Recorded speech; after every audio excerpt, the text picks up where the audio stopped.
Voice پنوں کے معزز دوستو السلام علیکم۔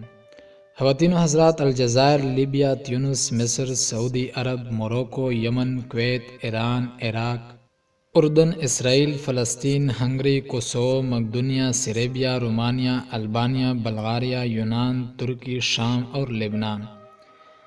کبھی ایک عظیم الشان سلطنت ان علاقوں تک پھیلی ہوئی تھی، اور اس سلطنت کو سلطنت عثمانیہ یعنی دی اوٹمن امپائر کہتے تھے۔ 3 براعظموں اور 6 صدیوں تک قائم یہ ریاست کیسے وجود میں آئی، کیسے پھر دنیا کی عظیم سلطنت بنی، اور کیسے اس کا خاتمہ ہوا کہ آج اس کی داستان تلاش کرنا بھی ایک مشکل کام ہے۔ دوستو، میں ہوں کفایت اللہ، اور آج کی وائس ونوں کے اس سیریز میں ہم آپ کو بتائیں گے کہ اس عظیم سلطنت عثمانیہ کے خاتمے کے بعد آل عثمان کے خاندان کے ساتھ کیا ہوا اور انہیں کن حالات کا سامنا کرنا پڑا۔ 1 نومبر 1922 کو تاریخ اسلام کا وہ سیاہ دن ہے جب سلطنت عثمانیہ کے خاتمے کا باضابطہ طور پر اعلان کیا گیا۔ ترکی میں سلطان محمد ششم کی حکومت کو ختم کر دیا اور مصطفیٰ کمال پاشا کی حکومت شروع کر دی۔ سلطان محمد ششم کو ناپسندیدہ قرار دیتے ہوئے ترکی سے بدر کر دیا گیا، جو 17 نومبر کو بذریعہ برطانوی جہاز مالٹا روانہ ہو گیا۔ ان کے بیٹے شہزادے ارطغرل بھی ان کے ہمراہ تھے، اور بعد ازاں وہ وہاں سے اٹلی چلے گئے۔ سلطان محمد ششم نے اپنی زندگی کے آخری ایام اٹلی میں گزارے۔ ان کی وفات 16 مئی سن 1926 کو سون رومو شہر اٹلی میں ہوئی، اور ان کو سلطان سلیم اول مسجد کے قریب دمشق میں سپرد خاک کیا گیا۔ سلطان محمد ششم جب تک زندہ رہے عثمانی ترک کے سربراہ کے طور پر رہے۔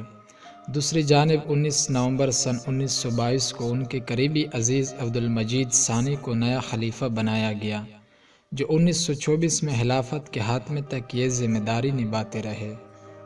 اسی کے ساتھ تمام عثمانی خاندان کو جلاوطن کر دیا گیا۔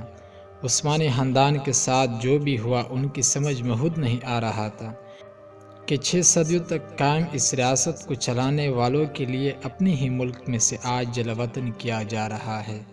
اس وقت عثمانی خاندان کی کل تعداد 156 تھی۔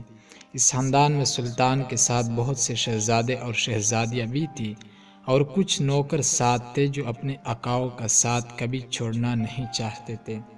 جلاوطنی کے بعد عثمانی خاندان نے مصر جانا چاہا، جو کبھی ان کی عظیم الشان سلطنت کا حصہ رہ چکا تھا، لیکن وہاں پر انگریز نے اور نہ ہی صفویات نے ان کو آنے کی اجازت دی۔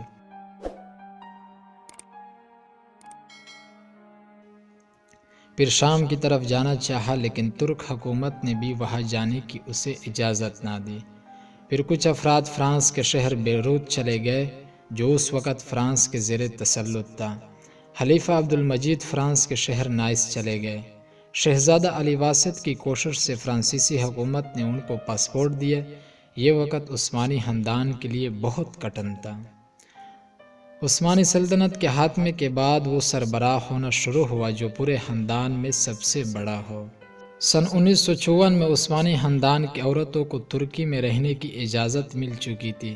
بعد میں سن 1974 میں مردوں کو بھی ترکی میں رہنے کی اجازت مل گئی، لیکن ان میں سے بعض افراد نے ترکی سے باہر رہنا پسند کیا۔ زیادہ تر آل عثمان کے لوگ بیرون ترکی، امریکہ، بلغاریہ، ہنگری، اٹلی اور شام میں مقیم ہیں۔ آج کل عثمانی خاندان کے سربراہ دندار علی عثمان ہے، جو کہ سن 2017 میں آل عثمان کے 44واں سربراہ بایزید عثمان کی وفات کے بعد مقرر ہوئے۔ آپ سلطان عبدالحمید دوم کے پڑپوتے اور شہزادہ محمد سلیم کے بیٹے ہیں۔ آج کل آپ اپنے خاندان کے ساتھ دمشق، شام میں مقیم ہیں۔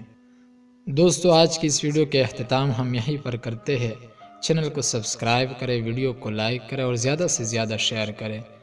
ہماری دوسری ویڈیو آنے تک اپنا دوستوں اور تمام گرد و نواح کے لوگوں کا خیال رکھیے۔ اللہ حافظ۔